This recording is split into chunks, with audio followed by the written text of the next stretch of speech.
Você conhece a Rádio Web Divulgar? Somos uma rádio espírita que funciona com uma intensa programação musical e informativa durante 24 horas. Para ouvir a rádio, basta acessar o site www.divulgar.net.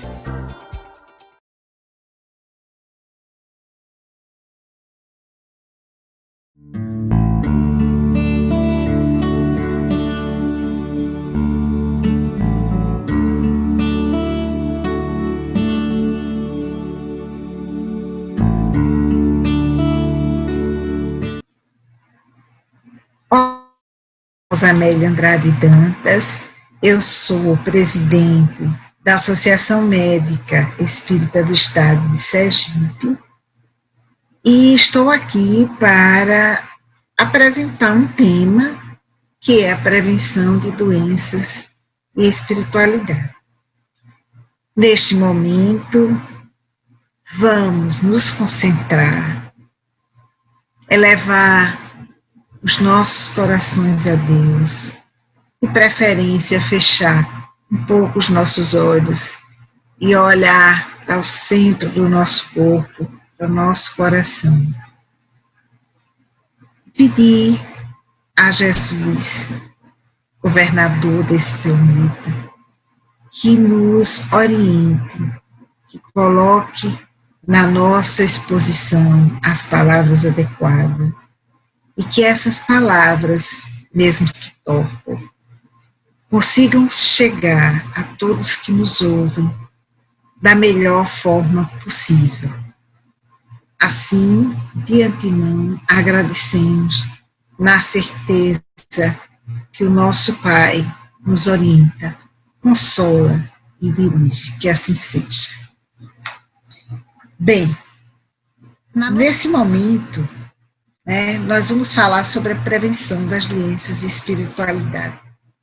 Uma coisa interessante é que para falar sobre a prevenção de doenças e a espiritualidade, num momento em que tantas questões são colocadas, que é bastante discutido, a questão da ciência, da necessidade de nos orientarmos cientificamente, nós temos que trazer Kardec para a nossa discussão. Então, o que é que nós vamos ter?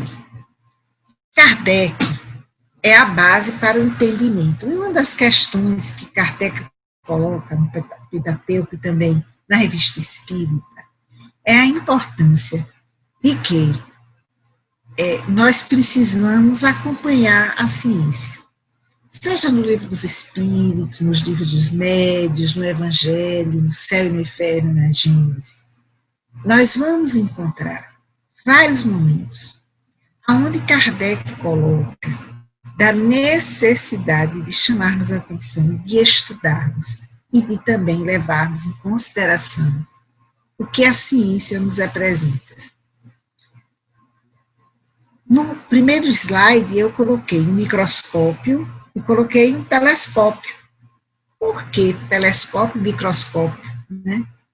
Porque assim, uma das grandes questões que nós vamos ter na discussão da prevenção da ciência, primeiro, vai ser incorporar que é necessário entender a prevenção das doenças, considerando um dos aspectos que é o aspecto espiritual. E no final, nós vamos resgatar essa discussão. A doutrina espírita é de natureza tríplice, pois abrange princípios filosóficos, é uma filosofia espiritualista, aspectos científicos, religiosos ou morais. Kardec, que afirma que o espiritismo é ao mesmo tempo uma ciência de observação e uma doutrina filosófica. Então, como ciência prática, consiste em estudar as relações que se podem estabelecer entre nós e os espíritos, e como filosofia, compreende todas as consequências morais que decorrem de tais relações. Essas questões estão colocadas no Livro dos Espíritos e também no que é Espiritismo, que é uma outra publicação. Então, o aspecto científico que nós vamos ter fornece comprovações a respeito da natureza e imortalidade do espírito, a influência exercida pelos espíritos e o intercâmbio mediúnico estabelecido entre encarnados e desencarnados. É interessante que, já que nesse aspecto científico da doutrina espírita, nós vamos ter a questão das discussões, inclusive, das obsessões. Marlene Nobre, ao estudar as obsessões e suas máscaras, ela nos desvela como são inúmeros os processos de obsessão e como muitos dos processos de adoecimento tem por trás um processo obsessivo. E que, às vezes, a gente nem leva muito em consideração por desconhecimento, ou então separa, como se aquilo ali não tivesse nenhuma influência nos processos ditos de adoecimento. E aí vem uma grande discussão, que é o seguinte: no mundo de hoje, nem sempre a questão espiritual é considerada como científica e como a ser incorporada na discussão de saúde. São poucos os textos que confirmam isso, até porque, no grau evolutivo da ciência, neste momento, essa discussão ainda é muito difícil. Muitos ainda não conseguem perceber aonde a questão espiritual seria enquadrada. Por quê? Porque nesse momento, mesmo nós já tendo cientistas físicos como Heisenberg, como Marcelo Greize, que já colocam questões. O que observamos não é a natureza verdadeira, mas apenas a natureza exposta ao nosso método de questionamento. E voltando ao nosso telescópio e ao nosso microscópio, a gente tem que entender que, às vezes, os nossos instrumentos de trabalho, de investigação, não nos fazem perceber a dimensão que tem o que os nossos olhos e esses poucos instrumentos conseguem nos informar. Tem uma passagem nos Mensageiros, quando André Luiz é levado à verificação de um paciente encarnado que está morrendo, e que o orientador espiritual, naquele momento, vai lhe dar a possibilidade de enxergar naquele corpo toda a dimensão, como funciona o corpo humano. E assim, com aquela visão, dá para se perceber que o que nossa ciência tem hoje, nesse momento, ainda é muito pouco para entender como é o nosso processo, como é que nós realmente funcionamos, e o que é que traz o desequilíbrio e como solucionar esse desequilíbrio. Então, assim, nós já podemos parar para pensar e dizer, não, mesmo considerando toda a limitação da ciência, nós já temos, sim, alguns avanços, e é para parar para pensar. O homem já consegue colocar um robô lá em Marte. Em 2018, isso é uma publicação que eu peguei na internet à época, que já tinha um robô da NASA, Curiosity, que estava 6 anos em Marte, explorando Marte. Isso foi há mais de 2 anos. Então, esse robô foi para lá, já tinha 6 anos rodando, então a tecnologia está avançando em algumas áreas, mesmo que em outras esse desenvolvimento seja um pouquinho mais lento. Quando a gente fala nisso, claro, já estão desenvolvendo robôzinhos pequenininhos que serão colocados na nossa circulação sanguínea e que poderão, através de ondas sonoras, circular e levar medicamentos, determinadas substâncias a determinadas localidades no nosso corpo.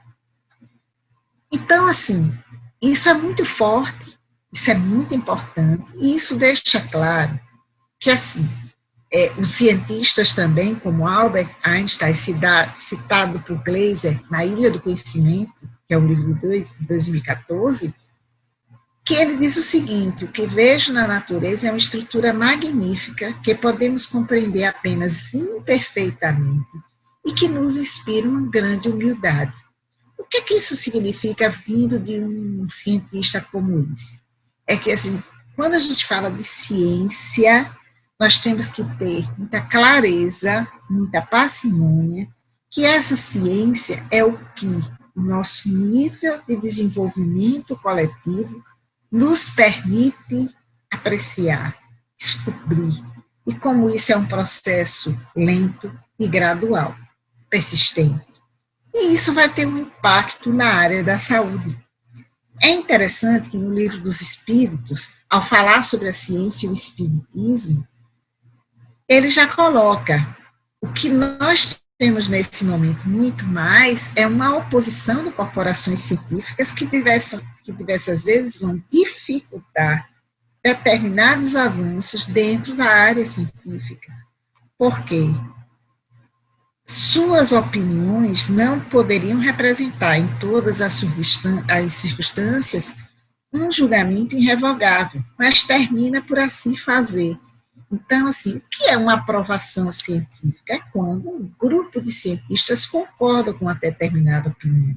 E isso vem com muita dificuldade. Então, sempre nós vamos ter muita dificuldade até a humanidade atingir um grau de desenvolvimento coletivo um pouquinho maior, quando esses novos equipamentos serão descobertos e nós passaremos a achar normal, porque já temos todo um arcabouço que nos foi deixado por Jesus, que foi trazido por Kardec, que Chico Xavier, Divaldo Francos, através de seus trabalhos de psicografia, nos trazem, mostrando que o que existe de desenvolvimento da área da saúde e espiritualidade ainda é quase que totalmente sem conhecimento. Eles também colocam que, no tocante a princípios novos, a coisas desconhecidas, a sua maneira de ver não é mais do que hipotética, portanto, eles não são mais livres de preconceito que os outros. Então, assim, tem a questão do preconceito contra o novo. Tudo que é novo assusta. Então, assim, não é que nós não tenhamos já as sementes plantadas, mas vamos ter que cultivar mais para que elas tragam frutos. E que fruto será esse, né? Se as ciências comuns se apoiam nas propriedades da matéria, que podem ser experimentadas e manipuladas à vontade, os fenômenos espíritas se apoiam na ação de inteligências que têm vontade própria e nos prova a todo instante que não estarem submetidas ao nosso capricho.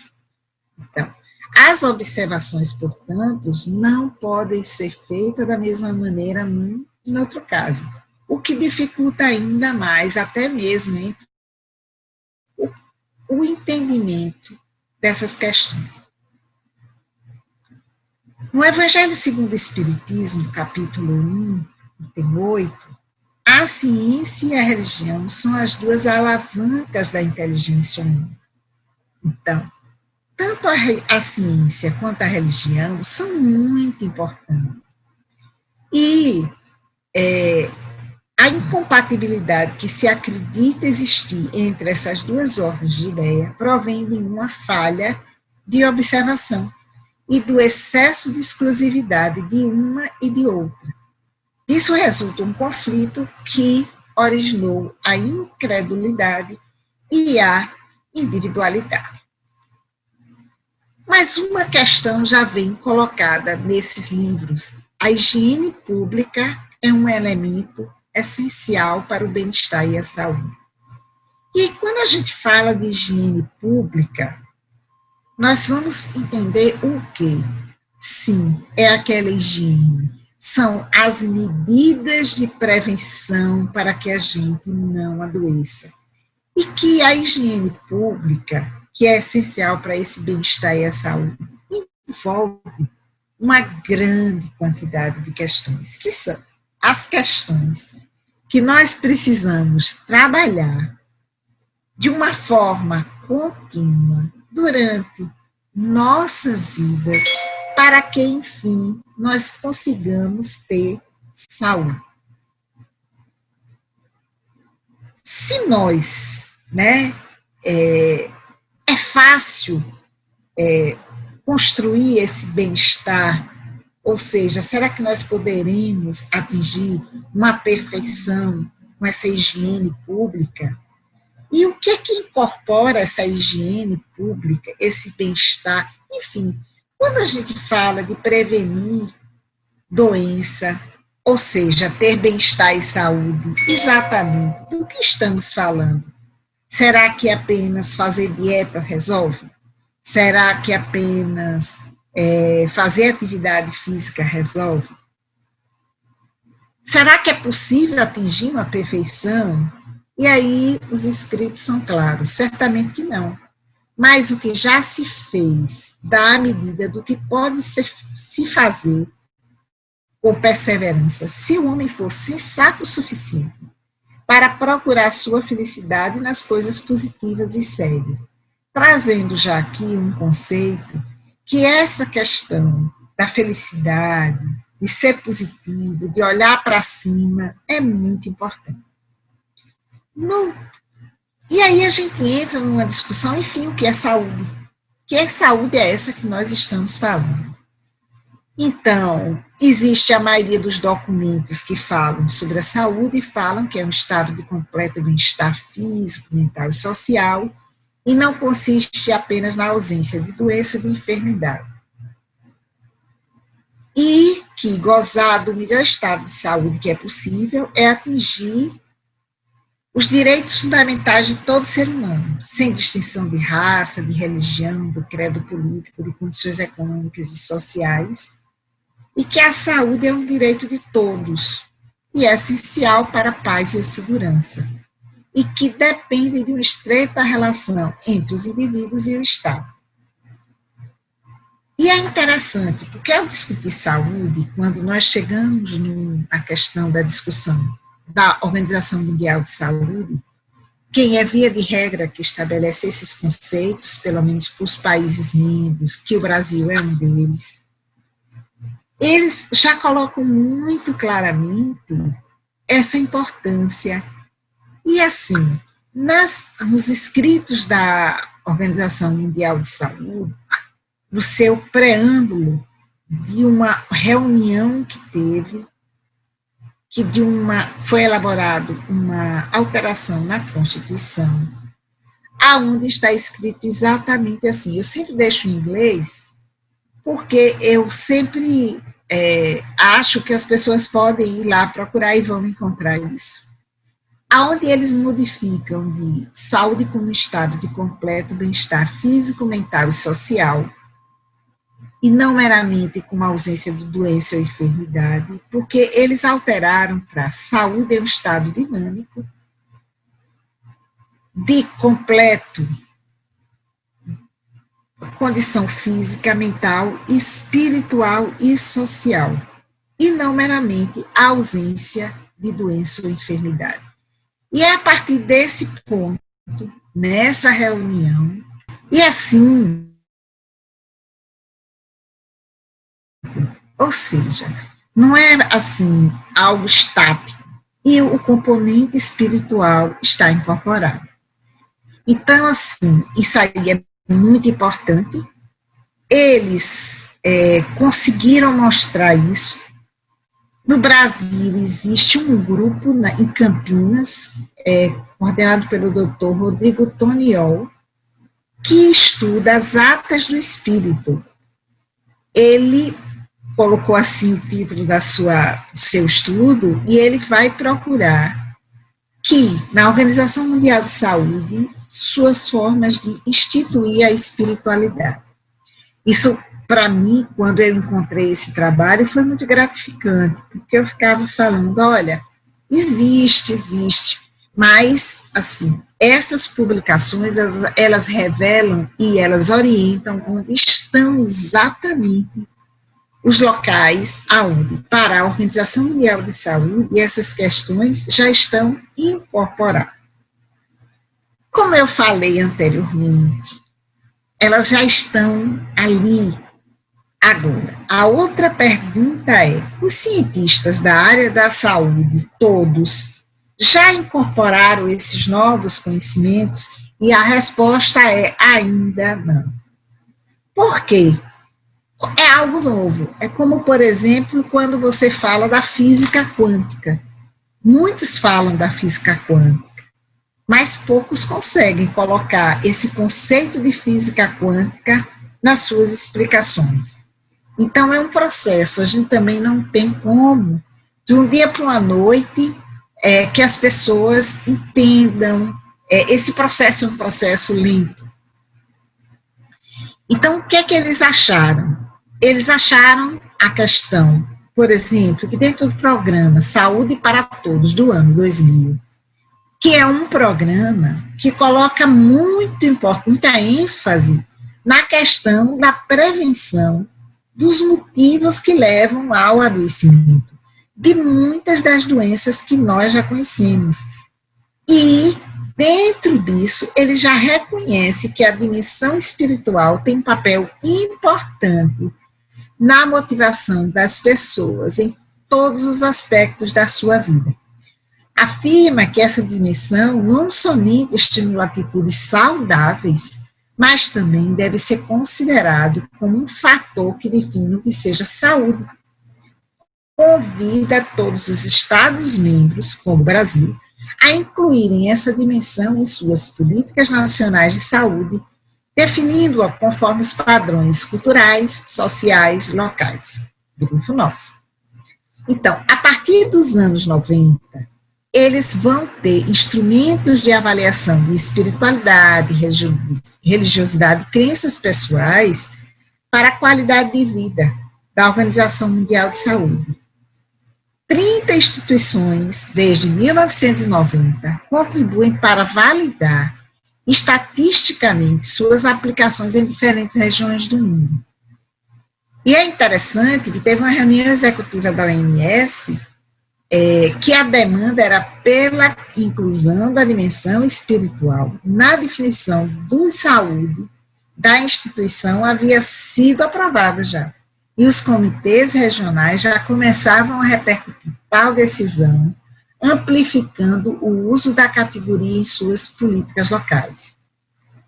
Em sua versão final, legitimada por parâmetros estatísticos e instruída pela OMS como protocolo para os seus Estados-membros, atingissem os níveis desejados de saúde, o instrumento abordava 6 domínios considerados fundamentais para o oferecimento da qualidade de vida nas populações.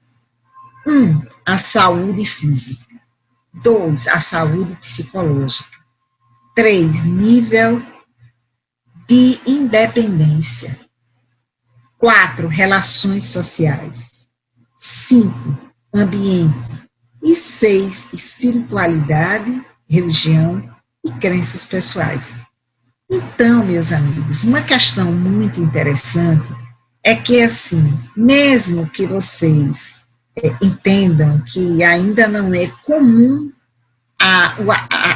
essa aceitação de que nós temos uma dimensão espiritual e que essa dimensão espiritual, a resolução, o cuidado com essa dimensão espiritual é a saída, ou pelo menos é uma parte importante na prevenção dos nossos adoecimentos.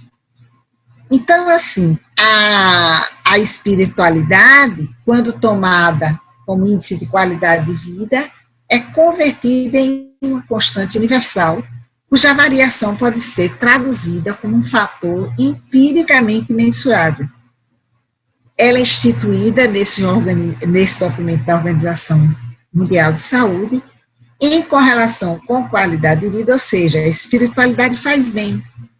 Quanto melhor estiver, melhor será a qualidade de vida dessa pessoa.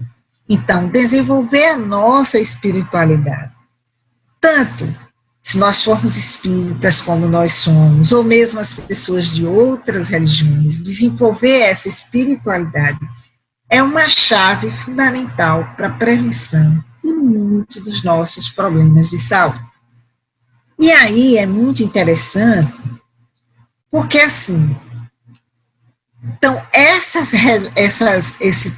tem um trabalho publicado de 2015 que ele mostra claramente que nessas resoluções com vários textos espíritas, por quê? Essas resoluções sobre qualidade de vida encerram um conjunto mais recente de documentos dirigidos ao tema da espiritualidade, que é significativo pela abrangência e pela sugestiva positivação, e cujas consequências, fora das políticas globais de gestão da saúde, não são imprecisas, ainda são imprecisas. Isso não nos impede, no entanto, de identificar que esse tipo de formulação possa funcionar como uma espécie de senha para que a atenção à espiritualidade seja progressivamente incorporada em protocolos clínicos, como algumas situações que já aparecem nos sugerir. Na Constituição Federal, já está garantido lá que saúde é direito de todos. E, no caso, essa questão da espiritualidade, como nós subscrevemos as questões as definições da Organização Mundial de Saúde, a nossa saúde incorpora também essa dimensão espiritual. Por quê? Porque na Constituição Federal se diz que o atendimento à nossa saúde é integral, então, com todas as dimensões. E que dimensões são essas? Existe uma dimensão espiritual, existe uma dimensão mental, uma social e uma física. E o ser humano integral em equilíbrio, ou seja, uma pessoa saudável, é uma pessoa que mantém um equilíbrio dinâmico entre essas partes. E olhe que ser saudável e manter um equilíbrio dinâmico sobre todas essas partes não é fácil. Por quê? Porque você tem que ter um equilíbrio entre sua espiritualidade, mas também tem que ter um equilíbrio sobre as questões que interferem no físico, que são a alimentação, o movimento, a atividade física, o repouso, a questão da sexualidade e outras. Já a questão mental em equilíbrio é o pensamento em equilíbrio, o conhecimento em equilíbrio, a experiência, as emoções, o sentimento. A parte social, o trabalho, a alimentação, a moradia. Então, assim, você ser um ser humano integral em equilíbrio é quase que uma projeção. É algo assim, eu não sei se no mundo a gente encontra muitas pessoas assim, com todas essas partes em perfeito equilíbrio. Sou levada a pensar que nós estamos no mundo ainda mais ou menos assim, aonde nós conhecemos mais do físico, um pouquinho do social a mais, um pouquinho a menos do mental e muito pouco dessa saúde, dessa questão espiritual. Como é que essas questões se desenvolvem? Então, quanto sabe a ciência sobre esse ser humano dessa forma integral? Como é que isso se dá? Como é que isso se equilibra? Nós não sabemos muito sobre isso. Quanto sabe sobre cada uma dessas divisões? Muito pouco também. Porque o que a gente pode pensar é que se a gente parar assim e pensar no nosso caso, poxa, minha situação atualmente, o que é que desses problemas aí todos eu tenho? Aí você vai encontrar que tem um pouco da experiência, mas os pensamentos às vezes não andam muito bom, o trabalho está insatisfeito, a moradia é boa, mas a alimentação, tanto na questão social, que todo mundo gosta de comer gordura, eu vou lá também como, na alimentação, no movimento, no repouso, enfim. Como é que está aí esse equilíbrio na minha vida? Às vezes a pessoa tem tudo da saúde resolvida e tem parte mental excessivamente comprometida. Outros têm um desenvolvimento bom espiritual, mas o físico já deixa passar. Enfim, como nós somos? Se cada um de nós formos fazer essa avaliação, vamos ver que muito precisa ser feito, até a gente atingir o equilíbrio. Então, assim, se a gente quer atingir esse equilíbrio, o que é que a gente pode fazer para prevenir os adoecimentos? Então, começando aqui pela parte física. Já é do conhecimento que nós temos, à medida que vamos envelhecendo, ter uma alimentação em menor quantidade, mais fracionada, com menor quantidade de sal e de açúcar. Isso já é algo já não é novidade. Como é que a gente se previne também com relação à questão do movimento? Todo mundo já sabe, isso também não é novidade, que para a gente não adoecer da parte física é importante fazermos atividade física. Que a própria Organização Mundial de Saúde diz assim, olha, a quantidade mínima de exercícios físicos é de 200 minutos por semana. Eu não sei se é exatamente isso, é 250, está entre 150 e 250 por semana. Ou seja, se você fizer 50 minutos, 5 dias, você faz 250 minutos. Isso aí está uma média, mas, por exemplo, não, 50 minutos por dia é muito, eu só quero fazer 20, aí já não adianta. Então, você não está fazendo prevenção. A questão do repouso, a mesma coisa. É importante, porque todo mundo sabe que diz assim, olha, é preciso dormir, a depender de cada indivíduo, entre 8 e 6 horas. Se a pessoa dorme muito menos de 6 ou muito mais de 8, já tem esse repouso comprometido. Então, ter o repouso, que é o fato de você dormir, você renovar as energias, é também uma prevenção de adoecimento. Existe a questão da sexualidade, que se tiver problemas, também é uma fonte de adoecimento. Isso são exemplos que eu trago da parte física. Agora vamos para a parte mental. Como é que andam seus pensamentos? Seus pensamentos tão ruins, e aí vem conhecimento. E uma coisa interessante que esse conhecimento é o autoconhecimento. Você se conhece? Você está buscando se conhecer? Por quê? Uma das formas, segundo Joana de Ângeles, segundo André Luiz, um dos pontos fundamentais para a nossa evolução e para a nossa busca por um bem-estar e por saúde, por uma vida saudável, é no quanto eu me conheço, quanto eu me amo. Porque se eu não tenho esse princípio, compromete aqueles outros. Amar a si sobre todas as coisas, amar a Deus sobre todas as coisas e o outro como a si mesmo. Mas e se eu não me amo? Como é que fica essa equação? Complicada, né? Muito complicada. Porque vai só amar a Deus, não vai se amar nem amar o outro. Como é que fica isso?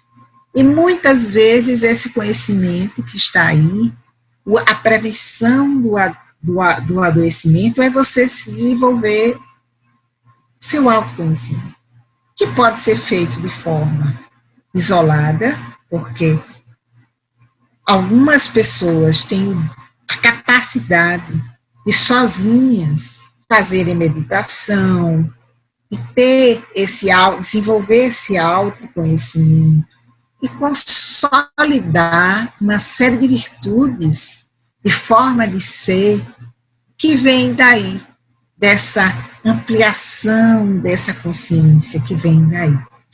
Mas outros precisam de quê? De, por exemplo, fazer terapia. E isso é uma prevenção, muitas vezes, de problemas mentais. Uma outra coisa muito interessante são as experiências. O que é que você faz com as suas experiências? Onde elas se quadram? Experiências de quê?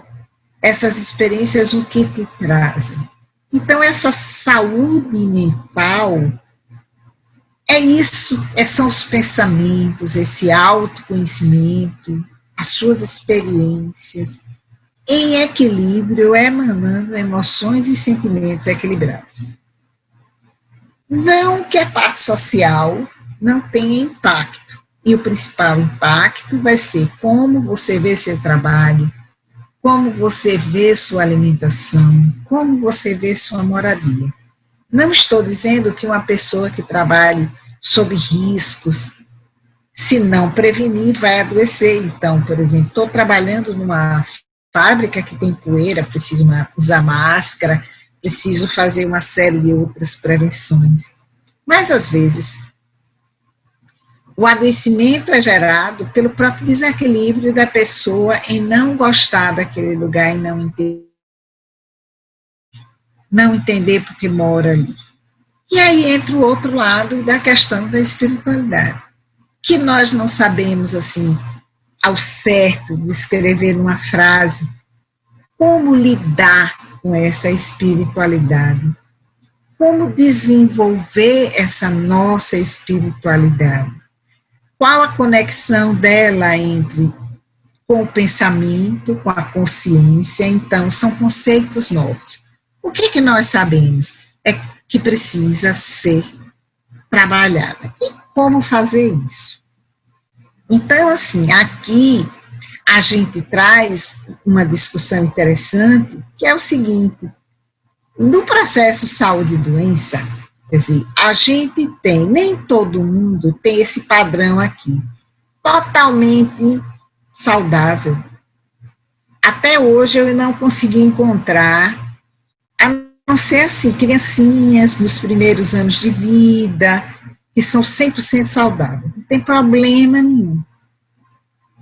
Mas depois, saudável, depois da adolescência, quando nos tornamos adultos, na maioria das vezes nós vamos ter algum nível de comprometimento. E esse nível de comprometimento é o que se chama doença. Por quê? À medida que o tempo vai passando, a gente vai começando a se perder, não desenvolve o autoconhecimento e faz uma série de coisas que agridem a nossa própria saúde. Então, são alimentações desregradas, são falta de atividade física, falta de capacidade de ficar feliz com o que tem, falta de capacidade com o que tem, buscar ser feliz de outra forma. Enfim, em algum momento, nós perdemos esse equilíbrio e adoecemos. Então, o que é que tem sido colocado? Inclusive, nós tivemos, assim, recentemente, uma grande contribuição da Sociedade Brasileira de Cardiologia, quando, numa atualização de suas diretrizes, coloca que a espiritualidade é um importante fator de prevenção primária. Mas prevenção de quê?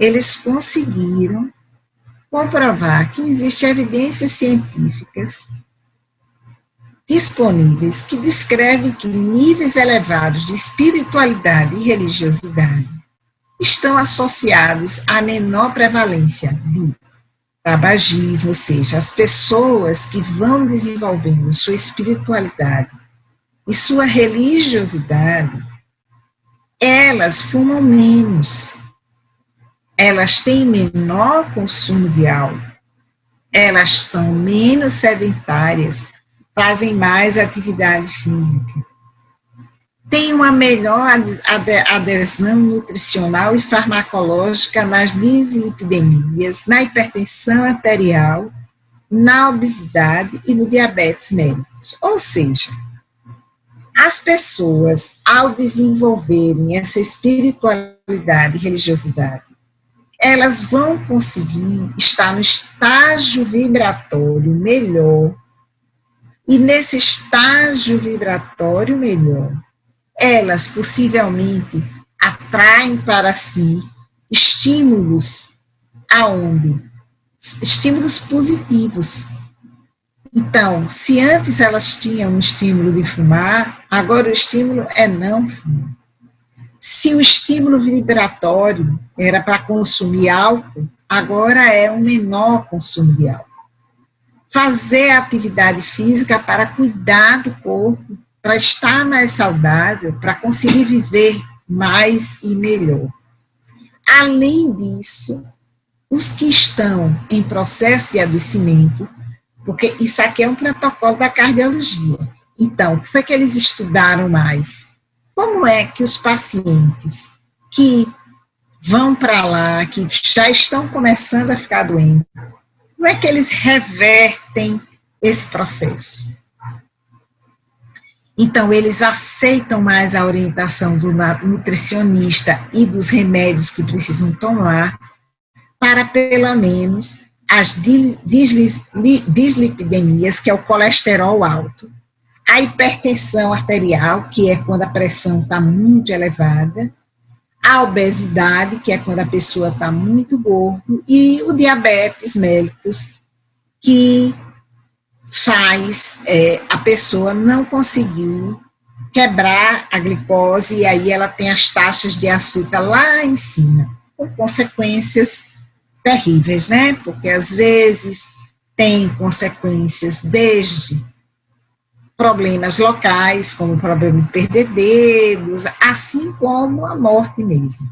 E uma coisa interessante é que eles encontraram que uma das formas muito evidentes de se desenvolver essa espiritualidade e essa religiosidade é através da meditação. Quando eles colocam religiosidade e espiritualidade, e esses estudos assim ainda precisam ser bastante trabalhados para a gente conseguir aderir melhor, uma das práticas importantes é a questão da meditação.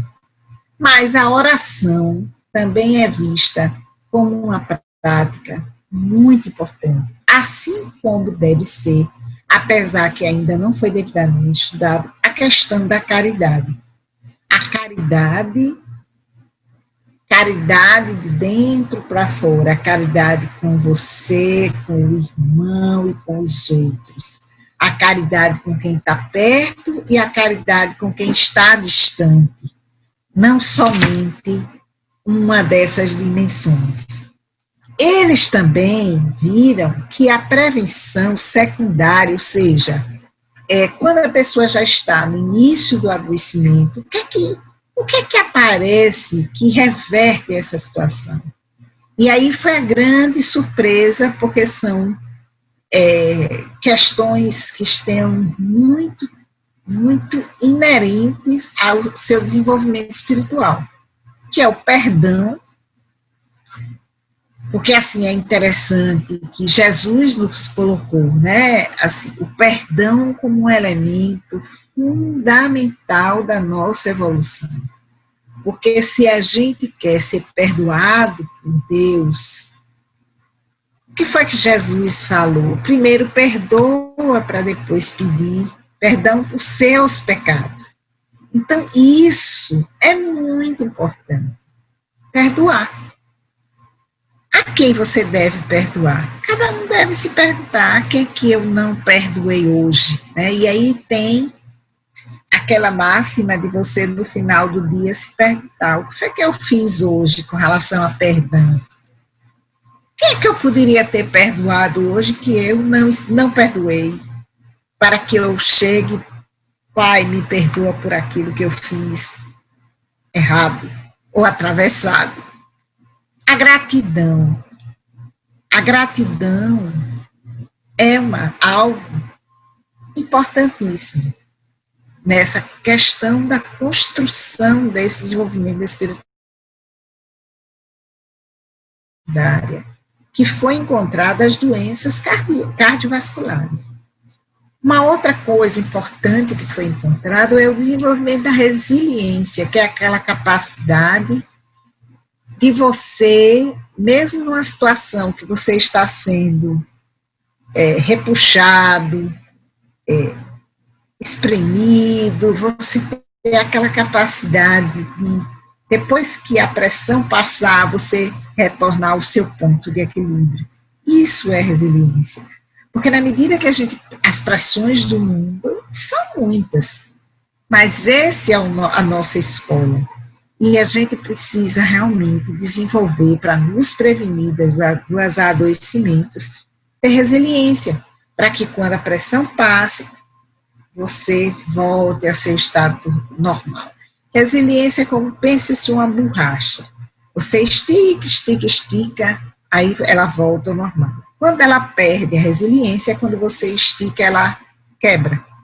E assim somos nós. Quando nós perdemos, ou quanto menor a nossa resiliência, maior a capacidade de nós quebrarmos, que no caso é um adoecimento, né? Seria um adoecimento.